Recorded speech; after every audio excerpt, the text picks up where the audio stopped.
Sehinggalah rakyat telah melakukan satu kebangkitan, melakukan pemberontakan terhadap kerajaan Omar Bashir yang berpusat di Khartoum. Maka tentera telah pun dihantar pergi ke Darfur, memerangi orang-orang Darfur, terutamanya kalangan rakyat yang bangkit, berdemonstrasi, memberontak, mengangkat senjata dan sebagainya. Maka peristiwa daripada 2003 hingga 2008 tersebut, itu perang selama 5 tahun itu, telah pun diistilahkan oleh dunia sebagai satu bentuk genosid.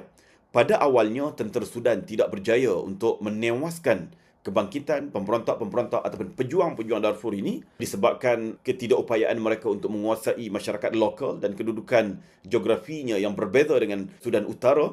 Maka apa yang mereka lakukan ialah Omar Bashir telah pun mewujudkan satu tentera di kalangan apa yang kita sebutkan sebagai jenjawid tadi.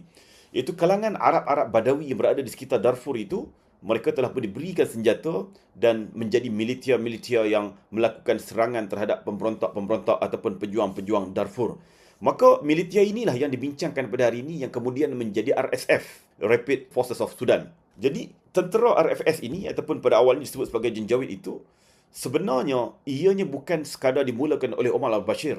Era tahun 80-an ketika mana negara tersebut dipimpin oleh pemerintahan awam, sebagai yang disebutkan tadi, Sadiq Al-Mahdi, juga bila mana berdepan dengan kebangkitan rakyat di Darfur yang cuba untuk menuntut hak mereka supaya diberikan keadilan kepada wilayah mereka yang kaya dengan sumber bumi tetapi kehidupannya miskin dan ketinggalan. Mereka juga di zaman Sadiq Al-Mahdi juga pernah memberikan senjata kepada penduduk-penduduk Badawi yang berada di keliling itu untuk memerangi pemberontak-pemberontak tersebut.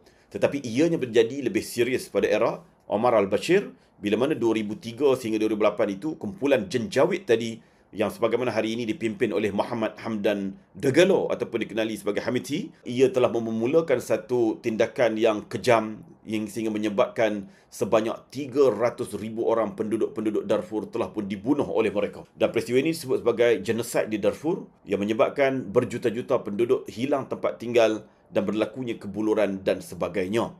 Bila mana dikritik oleh dunia sehinggalah kes ini dibawa ke PBB, dibawa ke ICC, sehinggalah ICC mengeluarkan waran tangkap kepada Omar Bashir untuk diheret pergi ke ICC di atas jenayah perang genosid yang dilakukan terhadap Darfur tersebut. Maka beliau cuba untuk mengubah kumpulan jenjawid tadi yang mana ditaja oleh beliau menjadi kumpulan lain yang diserap masuk ke dalam kerajaan.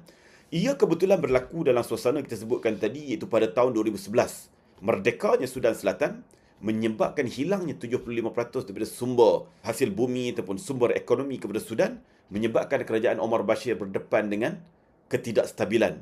Dan beliau mula merasakan terwujudnya unsur-unsur yang tidak boleh dipercayai di kalangan tentera Sudan sendiri, yang boleh jadi tiba masanya mereka akan menggulingkan beliau.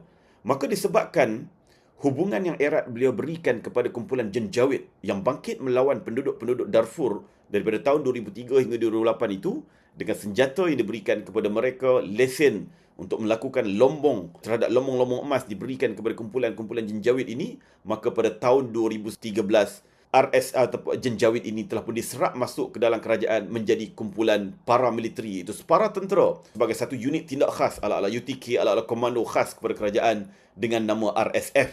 Maka dia menjadi satu kumpulan rasmi sejak pada tahun 2013 yang berbeza daripada tentera rasmi pada kerajaan Sudan.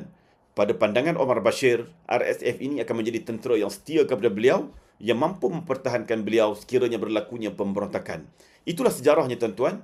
Setiap jeneral tentera yang melakukan kudeta kepada pemerintahan awam, sama ada daripada peringkat awal Ibrahim Ma'bud, kemudian daripada itu Ja'far Nimri, kemudian daripada itu Omar Bashir, mereka sentiasa berada dalam ketakutan akan digulingkan oleh kelompok seterusnya sebagaimana mereka lakukan satu ketika dahulu.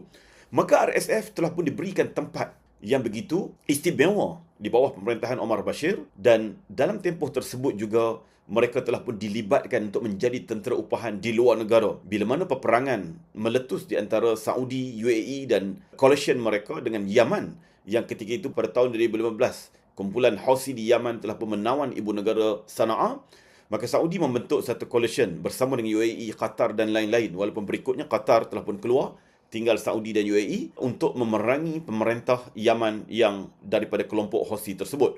Perang daripada 2015 itu melanda Yaman selama sekitar 8 tahun.